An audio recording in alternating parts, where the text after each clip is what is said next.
So we're now going to move forward to our first panel session, and we are really excited to have our students leading our first panel.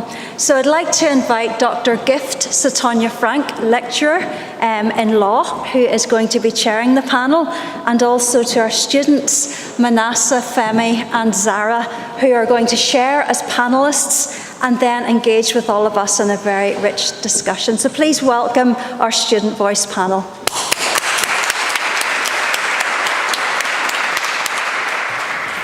Hi everyone.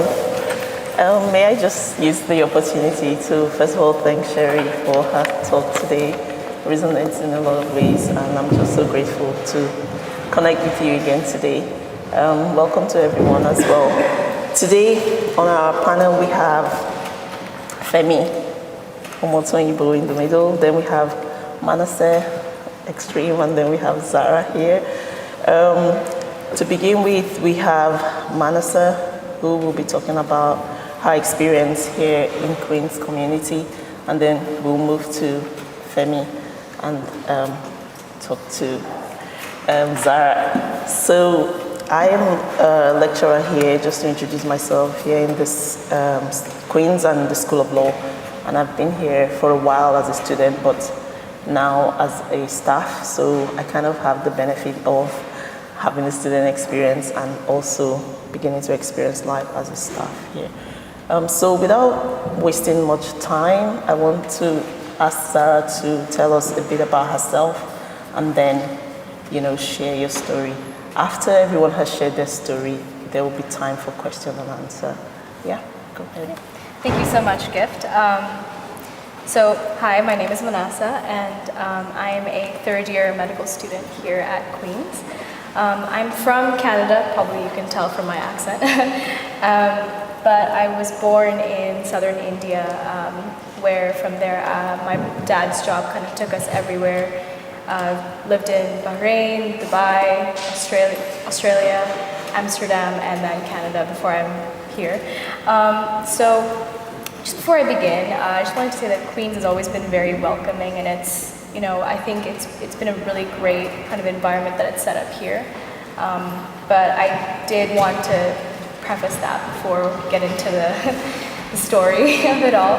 So I guess my biggest kind of thing I wanted to talk about was it happened last year, where it was kind of the first introduction into a clinical environment for us. Usually in first year there isn't much clinical contact we have, and because it was COVID there wasn't much work done in the hospital, but it was my first surgery that I was observing. It was a cabbage, we call it, so it was a coronary artery bypass graft, and I was very, very excited. I prepped for, I think, hours the night before. I was very nervous because surgeons will often ask you questions and they'll quiz you and you want to get them right, and you want to be like, oh yes, I know everything. So I was very excited for that. But I come into the hospital, walk in, nurses are lovely, and I remember there's like a little stool that you have to kind of get up on and kind of watch the surgery, and I remember being so excited. I was trying to talk to one of the doctors there, and I remember just, he did not want to talk to me at all, and I was wondering if, was I being too much of an eager student? Was I trying too hard? Should I have to kind of just take a step back? And it's a surgery, it's very serious, so I was like, it's no big deal, it's fine. But there were other people there as well, other students, and that doctor was very friendly, very chatty, very happy to talk to them and answer their questions. But I guess when it came to my questions, it was, I don't know, I felt, it was in terms of the types of questions. As a second-year student, you're not really expected to ask very, technologically, good, expert questions, but I was met with one-word answers or no answer, or just, I think the word I would kind of describe was apathy. He just didn't want to talk to me. But he was very friendly with my peers, who were of a different race.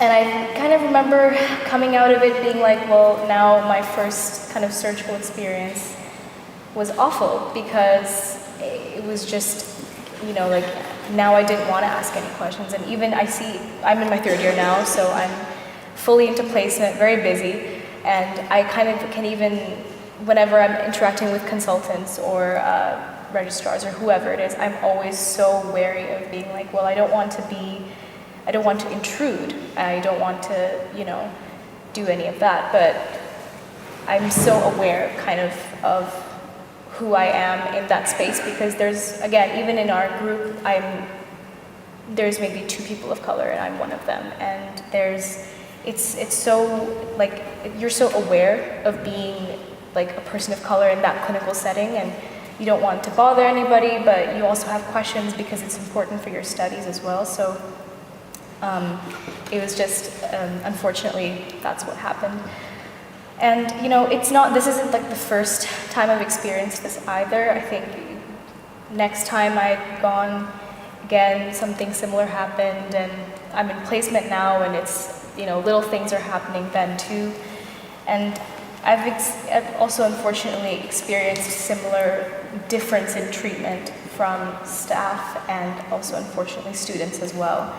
So I also want to say that it's not the one defining experience that kind of gets you as a person. It's usually like a collection of things that keep happening over and over and over again until one day you just lose it and you get mad at somebody. But I think that's like probably the most important thing. And it's not just me. I have a few other peers who are also in placement. And actually another girl who was with me in that group with the first surgery, and she was a Muslim woman, and she had hijab, and I actually asked her, I pulled her aside and was like, are you okay? Like, with her own experience. I won't talk about hers, but she also faced differences in treatment, very, very, very big differences in treatment. And, you know, I kind of like to call this the snowball effect of, I guess, racism. It kind of builds and builds and builds, and it's never one thing. It's always multiple things. So, I mean, I could sit here and keep talking about the many unfortunate things that happened, but I also want to talk about, you know, how we as a community can kind of help people not do this, and how we can be more attentive, and how we can help our fellow, you know, friends and everyone in this situation. So I think the first thing is recognition that it does happen, recognition that it's very real, and people unfortunately have had bad things said to them, and they have been in negative experiences. So we have to accept that it happens. Next is collaboration. I think events like this and talking to people and kind of, you know, forming partnerships and bonds, and I think really welcoming this sort of conversation is probably the most important word I can put in there. Conversation is very important. Next, listening to stories. If you ask anyone, like person of color, hey, can you share an experience? Guarantee they'll have some experience to share with you, and they will appreciate it so much, because so often they don't want to like come off as being too, you know, they don't want to push it on you. They just sort of want to. They will really appreciate if you do ask. And lastly, to my fellow people of color, don't suffer in silence. This is my first time kind of coming to something and talking about an experience, and I was very, very nervous about it. And I was thinking, you know, I could be nervous or I could talk about it, and I don't have to suffer in silence. I don't have to keep it in. So that's kind of what I would say. And kind of the last kind of thing I want to talk about is for when you are talking to people, any person of color, there are a few barriers, especially as a student in medicine, I say I would face. One is there's not a lot of people, unfortunately, to turn to in terms of authority or just in general. There's just not many people I can really bring issues up to. Second is, like for my friends, I can talk to them about it, but you often find that you don't want to talk about it too much because you don't want to be kind of like a burden or having to always bring up like, oh, I have had this other experience, and like over and over and over again, they're gonna get tired of it. So I don't want to seem like a constant problem, I guess. And actually, you know, there was a family member who I did sort of bring this up to, who was also in medicine, and they said, you know, you need to be prepared for this to happen in medicine, and this will happen, and you know, literally the words was, prepare to be mistreated. And I was very sad to hear that, because I was like, well, why do I have to be mistreated in this job that I'm so enjoying, but why do I have to, you know? And finally, also being a person of color in medicine, I was actually talking to Zahra about this before, I don't know how much is too much, you know, is making too much noise and making too many waves going to jeopardize my career? I mean, I worked so hard to get into medicine. Is me sort of, I guess, kind of making waves going to affect my career? So that's also something I have to think about, you know, what is too much? And we could say, you know, medicine is this really great, equal kind of place and everyone has access and it's amazing. But I think, you know, when you get into the clinical environment, you hear doctors talking and you hear the kind of side conversations that happen, you realize very quickly that it's not true.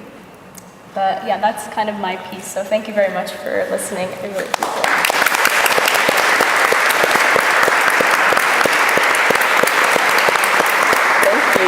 Thank you, Manasa, for your story.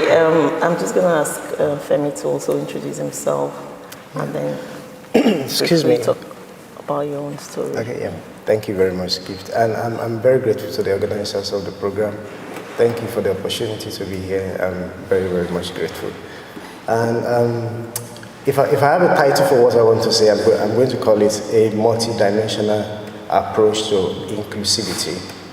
So it's just what we're having today, having everybody on board. And there are two major approaches to that. One, everyone is having access to the opportunity equally. That is one. Two, everyone is on board to create the opportunity. So it's not just that we are making something up that we want to spoon feed to people and feel like this is what we thought, this is what we think they need, and we're going to give it to them. But they are part of the process of forming that benefit. So maybe during the question and answer there'll be more to that. But I'm going to talk about my experience. So I'm from the School of History, Anthropology, Philosophy, and Politics. And I can see some of the staff members here. And maybe that's going to help me to be careful with what I'm going to say. Anyway, so I'm a PhD student and I'm finishing this year by the grace of God. And I started my PhD in 2019. When I entered into the school, you know, Shri was talking about being I was the only black person. I was the only black person in my school then when I came. And I'm from Africa, obviously, from my color and my accent, I'm from Africa. And when I entered into the school, the first year's PhD student, they gave us like a big space for everybody to use. We have lots of computers before COVID, so we have access to the computers. And I came in with my African mentality. As an African, you meet people, you greet them. Whether you know them or you don't know them, say hello. So I entered into the space and I said, good morning, everybody. And everybody looked at me, and they looked back at their computers and continued to work. And I was like, I am sure I said something now, but nobody is saying anything. I was so shocked. And that goes back to what Shri was saying again about belonging. And I felt, do I really belong here? I mean, that was my first experience. The people say first impression lasts long. And I was like, okay, if that is the way they want to behave here, there's no problem. The sky is big enough for all the birds to fly. That is fine. So I went to my system and I was working. But while I was working, I was listening to their conversations. So I was noticing their names. I knew their names. I was putting it in my brain. So one day we were in the kitchen and some of them came around and they saw me in the kitchen and they said, oh, hello, how are you? Are you new here? And I was like, seriously? After about 3 weeks, am I new here? Then I mentioned their names. Hey, this is your name, this is your name, this is your name. They were shocked. I was like, when I came the first day into the hall and I said, good morning, why were you not responding? Now you want to know my name. I said, I'm an African, we don't do like that. Now, I'm not bringing an African mentality into Northern Ireland, but this is about being human. As human beings, we believe something is normal and there are things that are abnormal. It's so abnormal for them to do what, and I said it with all sincerity. I'm a very plain person, and I told them, that was abnormal, it's not acceptable anywhere. They were sorry. They said, oh, we are very sorry, maybe we were busy, they gave excuses. And some of them, henceforth, whenever they see me, they will say, oh, how are you, Femi? And some of them would just look at like this troublesome African. I don't care. Anyway, I moved on, and that is just one element of my story in the School of Art. And another one that I had was the computers in the room where we are, they were not connected to the printers. So suddenly I realized that my neighbor was able to print. And I was like, hey, our computers are not connected to the printer, so how are you able to print? He said, oh, I just sent a mail to the office and somebody came down to help me. And I was like, okay, let me see the mail. So he showed me the email that he sent. I was like, okay, I'm going to send the same email. I sent the same email to the same person, but I didn't get the same response. Because the person responded to me and said, I am not a computer engineer. This is 2019. I am not a computer engineer. You should go and find somebody to help you and do that. And I was like, seriously? I showed the guy my response. I was like, this is what I got. He was like, whoa. I was like, I don't know how to explain this, but that is fine. You know, this is just some elements of what I faced. I won't talk about the whole thing. And that is not going to make me to say the School of Art is racist. No. My school is not racist. Not because there are members of staff here, no. But what I believe is this. Whether you are black, brown, yellow, or white, you can only be good or bad. And there are some bad people that give the institution, they change the institutional record or reputation. They put their badness or whatever nature they have, they put it on the image or the reputation of the institution is soiled because of what they've been doing. And it's always bad to meet bad people. And it's always good to meet good people too. I've met bad people.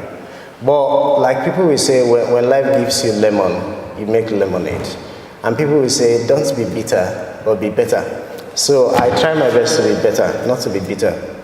Because one other thing that I realize is whatever response that I give, people have the tendency to say, oh, this is how black people behave. Black people are too sensitive. Black people are they play racist card. Black people are too this, black people are too that. And I was thinking, whatever I do, it's not just going to be about myself. It's going to be about any other person that will come to this school. So I must be very, very careful. So the first step I took was, I went to the director of graduate studies in the school. He's no longer the director. The director, then I went to him and I told him, I didn't complain to him. I just said, this is what I think. We need to create a platform for postgraduate thought students, postgraduate research students to come together and just know one another better. Have a social space where we don't have academics. Just a normal social space. Because when you know people more, your perspective, your mindset, your mentality about them, they are going to change. And he said, okay, yeah, we're going to do something about that. That is excellent. I was like, yes, maybe that's going to happen. Sorry, it never happened, unfortunately.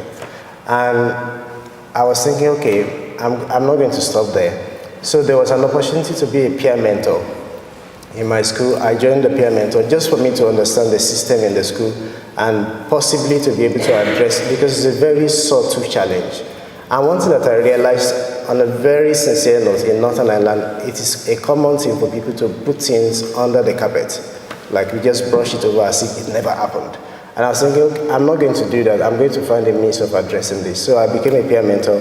And it gave me the opportunity to understand the system better, push these issues forward so people can see them. And apart from that, when new students were coming in, people from my background, Black, Asian, minority ethnic background, I was able to help them to settle in. I was not giving them my complaints. You know, their experiences may be different. People have different stories. But I was just assisting them to settle in and know this is part of life. This is what you're going to face. So maybe that helped them to reduce the shock they are going to receive. And they were able to settle in well. So that's one step that I took. And another thing that I did was, while I was doing that, most times I got referrals from staff. They refer students to me. Maybe people from that same background, like, oh, you should meet Femi. And at some point, even students, they will refer colleagues to me, like, oh, you should meet Femi. So I did that. And another thing that I did was, I co-organized the first African Postgraduate Conference at Queen's University. The first African Postgraduate Conference at Queen's University. It was very successful. I'm very grateful for those people that are here that really supported it. It was successful. We got collaborations from India, South Africa, Nigeria, Northern Ireland, different places. it was a very successful event, just for us to show that although we are from a different background, but we have something to give, and we can also address our own problems by ourselves. And that is one thing that I did. Another thing that I did was to facilitate the establishment of Nigerian society. The Nigerian community in Northern Ireland is increasing, particularly at Queen's, but there's no society to help them. So we created the society, and we call it a society to make a home away from home. So we did that. And the last thing I'm going to mention because of time was recently I developed a team from different parts of the world, from Hong Kong, students from Queen's University. So we started a career seminar series for people from BEME background, just particularly focusing on them. And part of what we did was to invite somebody from the entrepreneurship sector. This guy is one of the top 50 entrepreneurs in the UK. He came to talk about his challenges as somebody from that background, and now people can sum up the challenge. And we got another person from an academic sector. He's a fellow from Imperial College. So it's just to show that these are the challenges that people from this background are facing, and these are the responses that we are giving to them. Thank you, Femi. Maybe we'll come back to some of the experiences. Yeah. So I think I'm going to stop on that note because of time, but thank you very much. Thank you so much, Femi.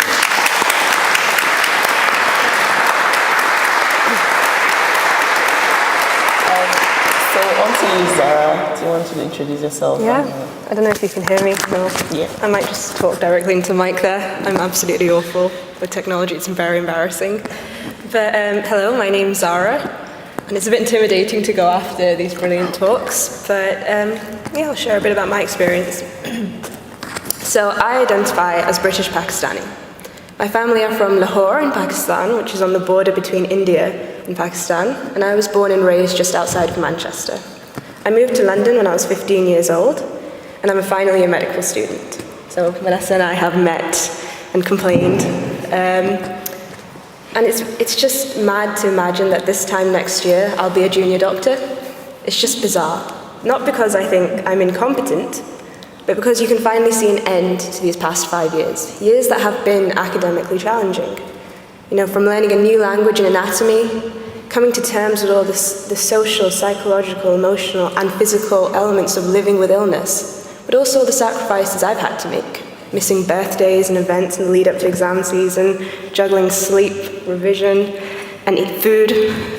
And also, it's been difficult, it has been, but it's been immensely rewarding as well. But because I'm a student, my only job has been to learn and study, and my only responsibility has been to pass my exams. Now this is a race in higher education conference, so I say all this to say, I've had another responsibility, and that's been to manage and overcome the barriers in my education resulting because of racism. Now, I've had to work harder for mentorship and educational opportunities.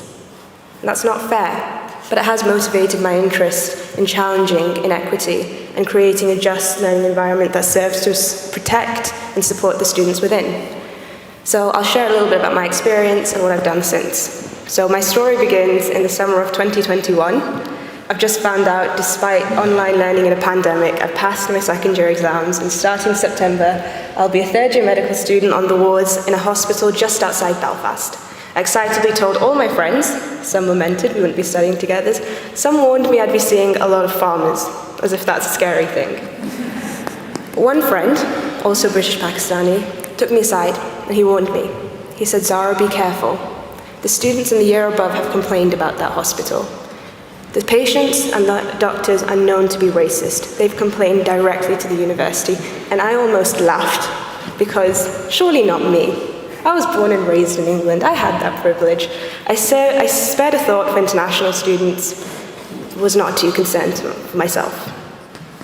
In my first week, the first time I've been alone with a patient ever, I was taking history from a woman. She was very polite, very open, and I ended the conversation with, "Is there anything you'd like to discuss with me further?" And she responded with, "You coloured doctors are no good, but you're okay." I think I paused in real time for as long as I did there, and it felt like forever. I was shocked. Why did she say that to me? And then I became acutely aware I was the only non-white person on the ward.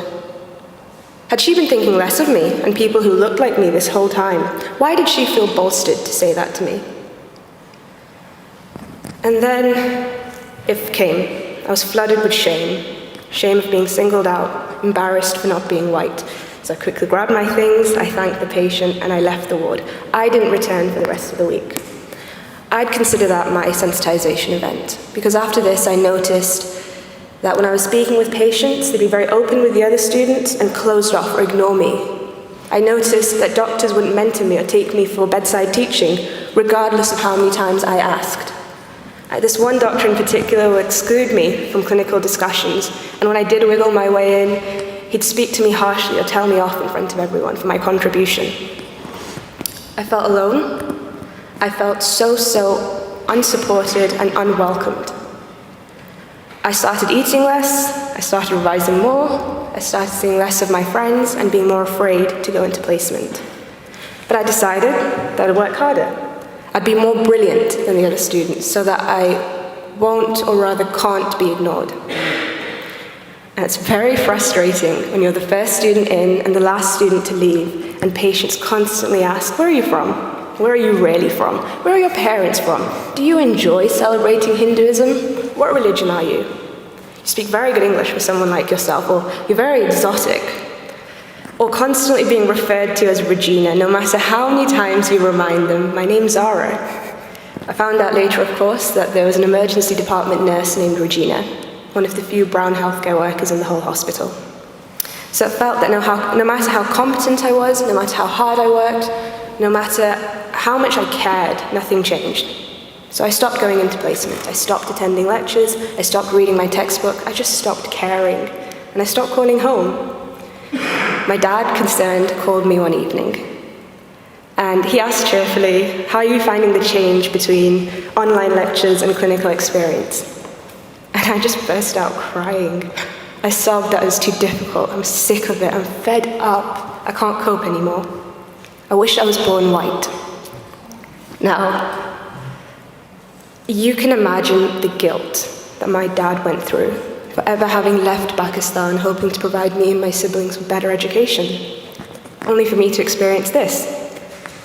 And so he advised me. He said, "Zahra, keep your head down. Stop trying to impress.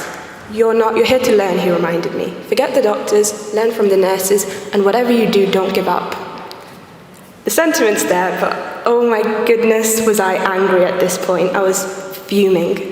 How dare someone be so overtly racist to me?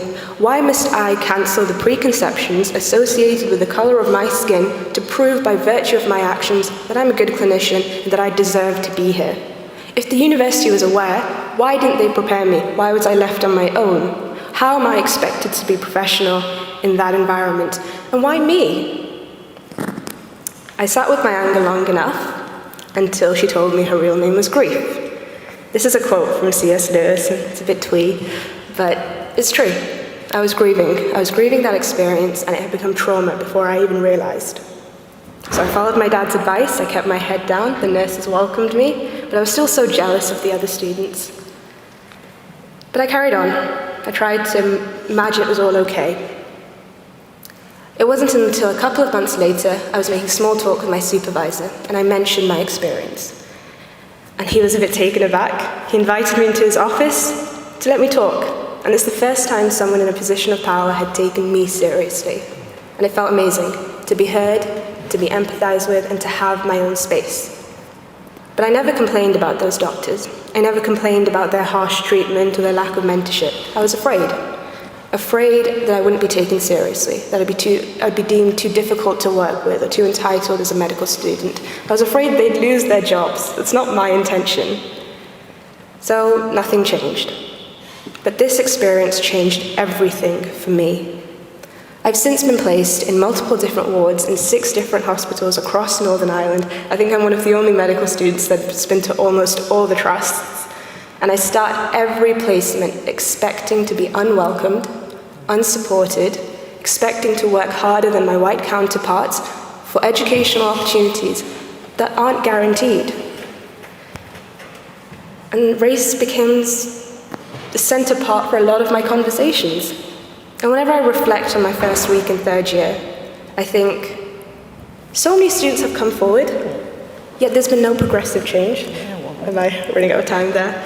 Okay, well, I suppose I'd like to just sort of leave you all with this. This work I've done, we've created a workshop to help navigate racism and encourage assertiveness and teach about moving away from victimhood. Racism doesn't take away your power. We led this for second year medical students. I work with Dr. Corrigan, and honestly without her this wouldn't have been possible. And we have intentions to create a BAME forum for students to come forward with their issues for the university and how the university can change this.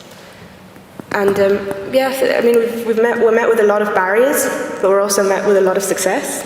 So I leave you all with this. I hope you all are aware of the importance of equity. I've shared my experience with you a bit today, and I hope that that's given you something to reflect on, but also I do have hope for the future. I do have hope for change. The fact we're having this conference has proved to me that Queen's is self-renewing and is respecting of change. And hopefully we can work towards creating a future where we have a more tolerant and healthy workspace. So, thank you.